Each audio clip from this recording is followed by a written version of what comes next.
Picture this, 2008, Elvio Fernandes with his Rochester band, Uncle Plum at that time. Big family-friendly concert. Last song, he invites all the kids to the stage to help him sing Give It Away by the Red Hot Chili Peppers. He picks one kid and hands them the mic and says, do whatever you want. They do, and the crowd goes bananas. That was it. Camp Rockstar kicks off next week on its 12th year now, and it can all be traced back to that moment when Elvio, who now tours the world with the band Daughtry, knew he had touched on something special. We talk about that in our interview. It was life-changing because the kids would just beam with, like, this is amazing, and the crowd screaming, going nuts, and right then and there you realized that kid's never going to forget that moment, ever.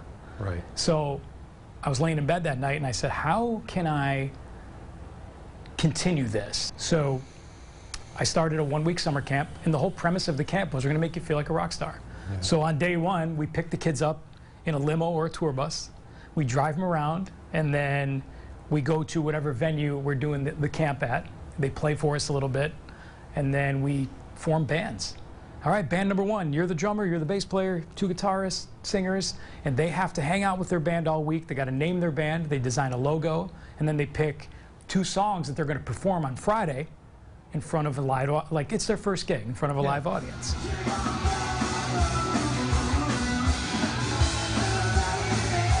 There's no better feeling than when you see a kid who doesn't think he or she is cool because they're not the quarterback of the football team.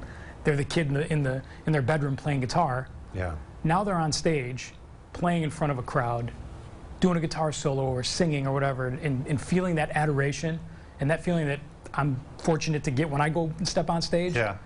It's the greatest thing ever. When it comes to Daughtry, how have you maintained the cohesiveness? We are a pretty tight-knit group of people. They're a second family. I mean, as crazy as it sounds, there are years where I spend more time with them than my own family, which, you know, is another conversation. It's tough to deal with, but it's the reality of this business. So we're very tight. You know, we know each other really well. Pandemic restrictions lifted, you're performing again. What did it feel like the first concert back in front of a big crowd? It felt like the first show I've ever done. The butterflies, the, you know, it was exciting. And I think people needed it, we needed it, and it was therapeutic.